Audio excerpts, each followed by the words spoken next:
রাজ্যের উন্নয়ন কাজে কেউ বাধা দিলে তাকে বরদাস্ত করা হবে না, কড়া হুঁশিয়ারি দিলেন সরকার প্রধান। আগরতলা একটি আয়োজনে অংশ নিয়ে মুখ্যমন্ত্রী ডাক্তার মানিক সাহা বলেছেন যে কোথাও কোথাও তার কাছে খবর আছে বা খবর যায় যে কোনো জায়গায় কাজ করতে গেলে একটা মহল কিংবা শক্তি বাধা দান করছে। তার মানে তিনি জানেন যে কোথাও কোথাও উন্নয়নমূলক কাজ করতে গেলে ঠিকাদারি সংস্থা বা সংশ্লিষ্ট নির্মাণ সংস্থাকে সেখানে প্রভাবিত করা হয় কিংবা বাঁকা পথে অর্থ আদায়ের যে অভিযোগ বিভিন্ন সময় উঠেছে তা বোধহয় সরকার প্রধানের কাছেও গেছে। সেদিক থেকে মুখ্যমন্ত্রী বিষয়গুলো উপলব্ধি করেছেন, দেখেছেন, জেনেছেন, বুঝেছেন। স্বাভাবিক কারণে আজ যখন সুযোগ হলো সেখানে ভাষণ রাখতে গিয়ে সেই বিষয়ে কড়া বার্তা দিলেন মুখ্যমন্ত্রী। বললেন যে কোনো উন্নয়নমূলক কাজ শুরু হলে সেখানে বাধা দেওয়া যাবে না, যারা কাজ করছেন তাদের যেন কাজ সুন্দরভাবে করতে পারেন এবং কাজের গুণগত মান বজায় রাখা সহ ইত্যাদি বিষয়গুলো কথা বলেছেন। আপনারা প্রত্যেকে জানেন যে আগরতলায় আজ তিনটি প্রকল্পের শিলান্যাস অনুষ্ঠানে মুখ্যমন্ত্রী উপস্থিত ছিলেন শিববাড়িতে। সেই আয়োজন থেকে এই সময়ের মধ্যে উন্নয়নের বার্তা তিনি দিয়েছেন। সরকারের থেকে কি কি কাজ করা হচ্ছে, কেন্দ্র রাজ্য সরকারের উন্নয়নমূলক দৃষ্টিভঙ্গি, কথাবার্তা এবং সরকার যে মানসিকতায় কাজ করছেন, যে দৃষ্টিভঙ্গিকে সামনে রেখে কাজ করছেন তারও ব্যাখ্যা দিয়েছেন। আপনারা জানেন শিববাড়ি পুকুর এবং অবশ্যই ভেটেরিনারি হসপিটাল লেক এবং উজান অভয়নগর বাজার যে পুকুর রয়েছে তার সংস্কার এবং উন্নয়ন সৌন্দর্যায়নে প্রকল্প সেখানে ঘোষণা করা হয়েছে। সেই প্রকল্পেরই শিলান্যাস অনুষ্ঠানে ভাষণ রাখেন মুখ্যমন্ত্রী। আমরা ভাষণের অংশবিশেষ শুনি। আমাদের বিভিন্ন যারা কর্পোরেটররা বিভিন্ন ওয়ার্ড থেকে এসছেন এবং এলাকার বিশিষ্ট ব্যক্তিবৃন্দ এবং শিববাড়ি মন্দির যে একটা আমরা কমিটি বানিয়েছি সেই কমিটির সদস্যরা এবং উপস্থিত মা বোনেরা ও ভাইয়েরা এবং সাংবাদিক বন্ধুরা, সবাইকে এখানে আপনারা উপস্থিত থাকার জন্য হার্দিক অভিনন্দন ও শুভেচ্ছা জানাচ্ছি। Atal mission for rejuvenation and urban transformation অর্থাৎ অমরুত, এই যে 2.0 বা 2.0 সেটা সুবিধা নিয়ে আজকে এখানে ভেটেরিনারি হাসপাতাল পুকুরের উন্নতিকরণ এবং অভয়নগর বাজার পুকুরের উন্নতিকরণ এবং সৌন্দর্যায়ন এবং শিববাড়ি পুকুরের উন্নতিকরণ এবং সৌন্দর্যায়ন। আমি আজকে কথা বলছিলাম শৈলেশজির সাথে যে এই যে প্রকল্প, সেই প্রকল্পের 90% আমাদের সেন্ট্রাল থেকে আমাদের শেয়ার আসে আর 10% আসে আমাদের স্টেট থেকে আমাদের দিতে হয়। এবং সেই বইতে আমাদের যে এখানে স্মার্ট সিটির যে প্রকল্প সেখানেও কিন্তু প্রায় 90% আমাদের সেন্ট্রাল থেকে আসে আর 10% স্টেট শেয়ার। তো কথা হচ্ছে যে প্রায় 500 করোড় দেওয়া হয়েছে স্মার্ট সিটির জন্য। 500 করোড় না, এখন পর্যন্ত 500 করোড় দেওয়া হয়েছে, কিন্তু এটার কিন্তু মানে 2.0 বলে আর কিছু নেই। তা আমি ওনাকে বললাম যে আমাকে দিন যাতে আরো, কারণ স্মার্ট সিটির মাধ্যমে কিন্তু আমরা অনেক কিছু ডেভেলপ করেছি বিভিন্ন জায়গায়। তো এটা যদি আমরা দিল্লিতে আমাদের যারা নেতৃত্বরা আছেন ওনাদের সাথে আমি কথা বলবো এবং নিশ্চয়ই সেখানেও আমরা এই অমরুত 2.0 যেরকম আছে, তো why not the smart city 2.0 সেটাও আমরা করতে পারি। তাহলে আমাদের আগামী দিনে আরো যেসব ডেভেলপমেন্টের ওয়ার্ক সেটা করা যাবে। আমার এখানে গত পরশুদিন প্রায় 21 বছর পরে, ওরা হাজব্যান্ড এন্ড ওয়াইফ দুজনেই ডাক্তার, 21 বছর পরে আমার আগরতলাতে এসছে, এখান থেকে মাতাবাড়িতে গেছে। তো মেসেজ করেছে, প্রথমে ফোন করেছে, আমি বুঝতে পারিনি কারণ অনেক ফোন আসে বুঝাও যায় না। মেসেজটা দেখতে গিয়ে দেখলাম যে পরিচয়টা আমি বুঝে গেছি। বলে আপনার সাথে আমরা এলাম, আপনার সাথে একটু দেখা করতে চাই। তা আমি সময় দিলাম, কারণ ওরা ওই দিনে সেম ফ্লাইটে, পরশু দিনের ফ্লাইটে, বিকালের ফ্লাইটে চলে যাবে। তা আমি একটা বললাম যে আসুন।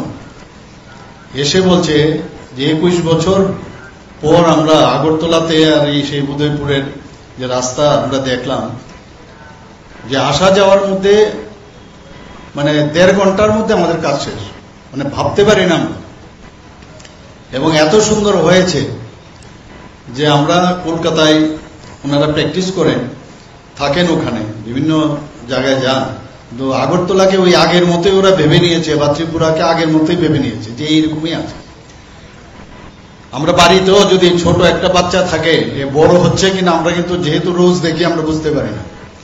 অনেকদিন বাদে যখন আসে তখন বুঝতে পারে যে কি ছিল আর এখন কি, in all aspect, in all dimension.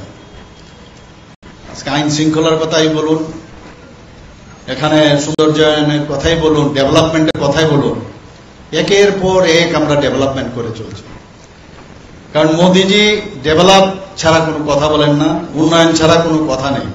আমরাও সেই দিশায় উন্নয়ন ছাড়া কথা বলি।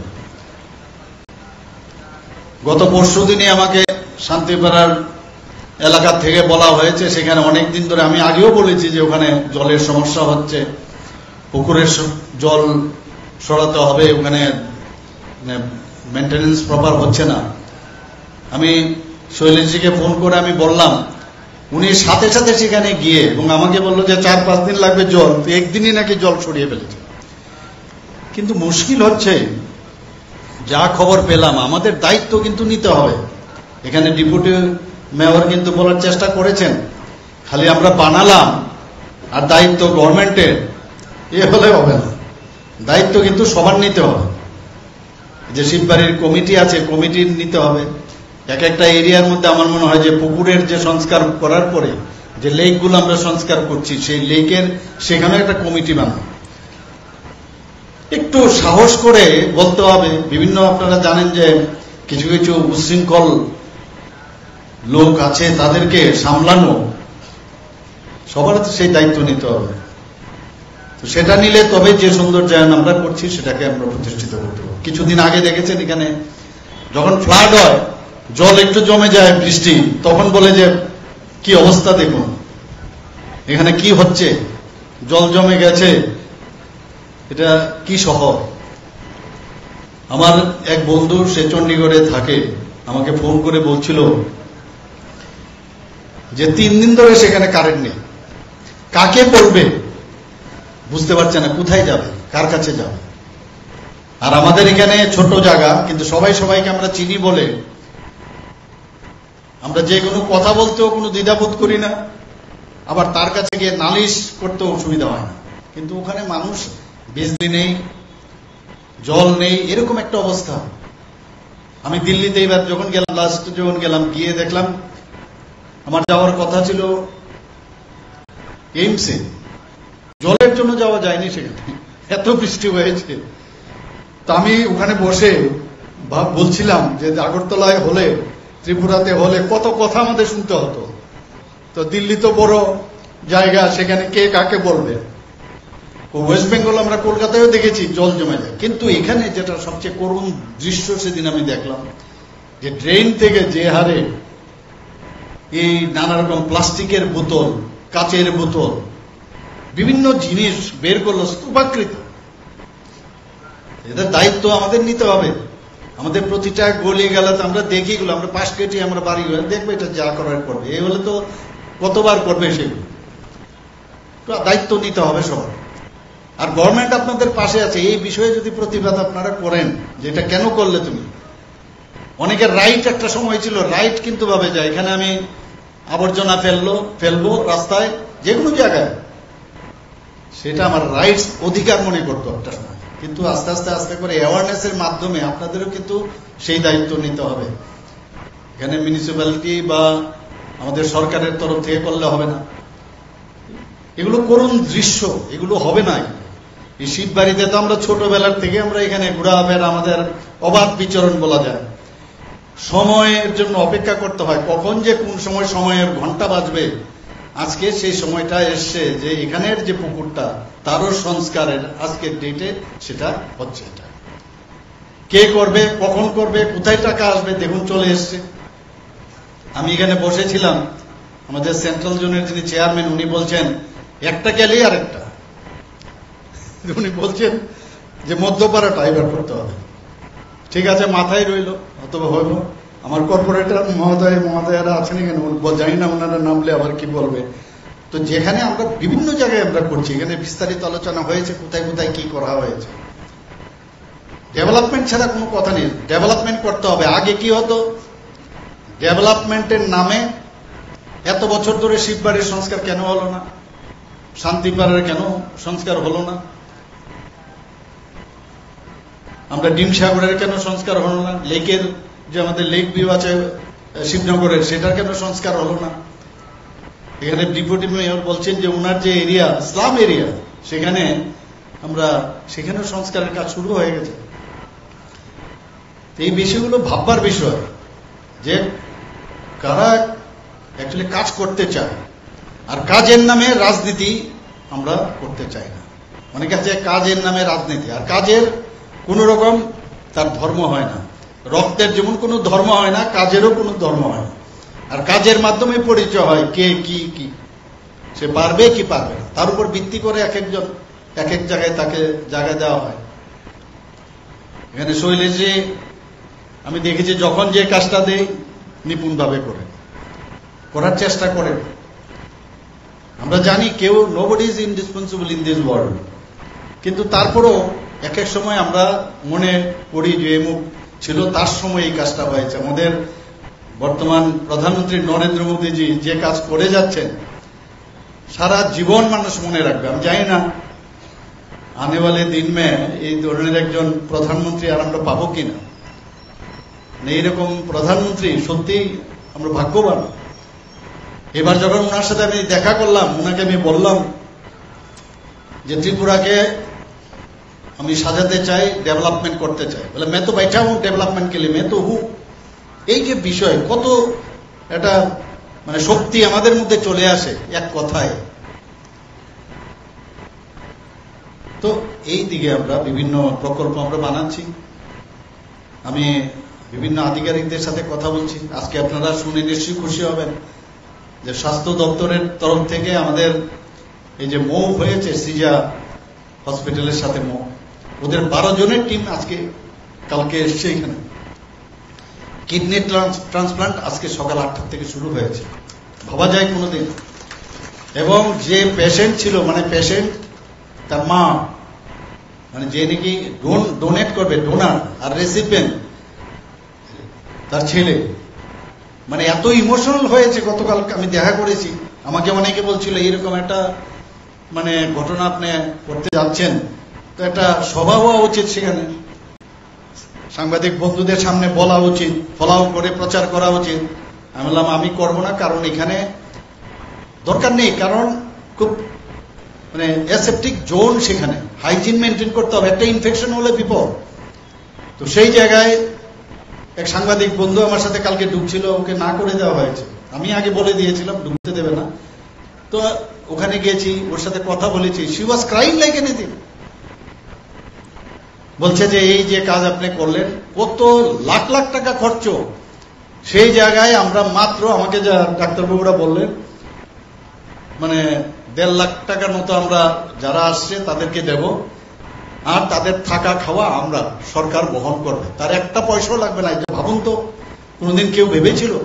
শুরু হচ্ছে তার আগে আমাদের যারা ডাক্তারবাবুরা আছে, যারা ইউরোলজিস্ট, নেফ্রোলজিস্ট এবং ট্রান্সপ্লান্ট যারা করে, তাদের কাছে আমরা পাঠিয়েছি আমাদের ফুল টিম, নার্স থেকে আরম্ভ করে ফুল টিম, আমরা 7-8 জন 9 জনের টিম পাঠিয়েছি, অ্যানেস্থেসিওলজিস্ট। তারা গিয়ে মানে ট্রেনিং নিয়ে এসছে, তারা এখন আস্তে আস্তে ওদের সাথে কাজ করবে, এবং আগামী দিন ওরা যখন সেটা শিখে যাবে, শিখে বা তারও একটা মানে রুলস আছে যে এত বছর অবধি যদি তুমি কাজ করো, you will be allowed to work. তো সেই কাজটা ওদের সাথে 5 বছরের আমাদের মানে মুভ হয়েছে। 5 বছরের মধ্যে 3 বছর যদি ওদের হয়ে যায়, তাহলে they will be permitted to work. তো এই যে বিষয়গুলো একটার পরে আমরা করার চেষ্টা করছি, এবং এর থেকে স্যাটিসফ্যাকশন আর কি হতে পারে। কালকে পেশেন্ট, ওর মা যে বলছো একদিকে, এবং আমাকে যা বলা হলো যে একই 2 টেবিলে একসাথে সাইমালটেনিয়াসলি শুরু হবে, একদিকে ডোনারের আর রেসিপিয়েন্ট, দুজনের 2 টেবিলেই কিন্তু একসাথে টিম অপারেশন স্টার্ট করবে, এবং আশা করি সেটা সাকসেসফুল হবে। এবং একের পর এক, এর আগে নিউরো সার্জারিতে আমরা নিউরোলজিস্ট, আমরা নিউরো সার্জন এনেছি, নিউরোলজিস্ট এনেছি। এখানে এখন ওপেন হার্ট সার্জারি হচ্ছে, কোনটা কম? একের পর এক 9টা সুপার স্পেশালিটি আমরা এখানে শুরু করেছি। মেডিকেল কলেজের সিট এখন 100 থেকে 150 হয়ে গেছে। আমাদের যে WHO যে রেশিও, সেই রেশিও অনুযায়ী এখনো আমরা অনেক পিছনে, ডাক্তার এবং পেশেন্টের রেশিও। সেই জায়গায় আমরা এখন এখানে মেডিকেল কলেজ আরো টিএমসির মধ্যে আছে 100, কিন্তু এর মধ্যে আবার বাইরের থেকে অনেকে আসে, কারণ সবাই তো আর ত্রিপুরার না। তো আমাদের ডাক্তার আরো বেশি করে প্রয়োজন। একজন এসছে বাইরের থেকে, পশ্চিমবাংলার থেকে, সে মেডিকেল কলেজ এখানে খুলতে চায়। আপনাদের অবগতির জন্য জানাচ্ছি, যখন ডেন্টাল কলেজ এখানে খুললাম, এ তো সাংঘাতিক বিষয়। ডেভেলপমেন্ট চায় না, বিরোধীর কিছু লোক আছে ডেভেলপমেন্ট চায়। প্রধানমন্ত্রী মেঘালয়ের থেকে, আমিও মেঘালয়ে যাব, গুয়াহাটির থেকে আমি গাড়ি করে যাচ্ছিলাম মেঘালয়ে, এবং আসার সময় প্রধানমন্ত্রীর ফ্লাইটে আমি চলে আসবো আগরতলা, এবং এখানে এসে অনেক যে প্রকল্প, তার সাথে ডেন্টাল কলেজও ওপেন হবে। তো ওনার সাথে আমার চলে আসবো, সেভাবে কথা। রাস্তায় যাচ্ছি, হঠাৎ করে খবর এলো পিএমও অফিস থেকে। পিএমও তো চলে, মানে ওনার তো অফিসিয়ালরা আমার কাছে যোগাযোগ করলো যে কেউ একজন এখানে বিধায়ক লিখেছেন যে ডেন্টাল কলেজ যে যারা ফ্যাকাল্টি, সেই ফ্যাকাল্টি আগরতলা গভর্নমেন্ট মেডিকেল কলেজের ফ্যাকাল্টি, তাহলে আগরতলা গভর্নমেন্ট মেডিকেল কলেজের এফিলিয়েশনই চলে যাবে। মূর্খের স্বর্গে বাস করে, অদ্ভুত। যে কোনো, আমরা তো পড়েছি ডেন্টাল কলেজে, নিয়মই হচ্ছে ডেন্টাল কলেজে পড়লে অ্যানাটমি, ফিজিওলজি, সার্জারি যাই আছে, এখানে ডাক্তারবাবু আছেন আমাদের, উনি আবার সার্জেনও ছিলেন, আমাদের কমিশনার সাহেব। উনি জানেন যে আমাদের সার্জারি হোক, মেডিসিনই হোক, অ্যানাটমি, ফিজিওলজি যা আছে, মেডিকেল কলেজে পড়তে হবে, এটাই নিয়ম। এখানে যে আমাদের বিভিন্ন যে পারা মেডিক্সের যে কোর্সগুলো আছে, এএনএম, জিএনএম, তারা কিন্তু কলেজে এসে, আমাদের টিএমসিতে বা আগরতলা গভর্নমেন্ট মেডিকেল কলেজে এসে ওদের পড়াশোনা করতে হয়। তারপর আমার সেদিন রোববার, আমি ডেন্টাল কাউন্সিল অফ ইন্ডিয়ার সাথে আমার পরিচয় ছিল, ওনাদেরকে বলে সমস্ত কাগজ টাগজ বের করে তারপর যখন পাঠালাম, কারণ ন্যাচারালি একটা সমস্যা হয়ে যাচ্ছে যে আমি এখানে এসে একটা এরকম যদি কন্ট্রোভার্সি হয় আর এটা যদি ইনগুরেট করি তাহলে তো মুশকিল হবে। তা আমি সমস্ত এই রাস্তায় যেতে যেতে আমি ওনাদের সাথে কথা বলেছি, বলে সেই কাগজটাকে যখন পাঠালাম তাহলে সেটা, আর প্লেনে বসে তো আর প্রধানমন্ত্রীর সাথে এইসব কথা হবে না, যে এইসব। তাই এই যে এলো, সিমিলারলি এখন একটা মেডিকেল কলেজ এখানে খুলছে।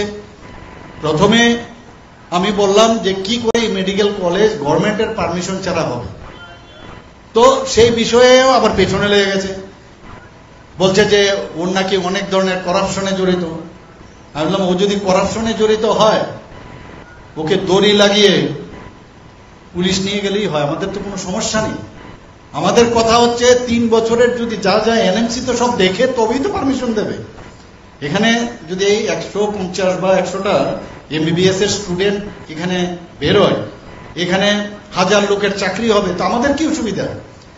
করাপশনে যদি জড়িত থাকে, জিনেটকে তো তোমরা দিয়েছিলে তখন তোমাদের সময়, জিনেটকে কি দিয়েছে?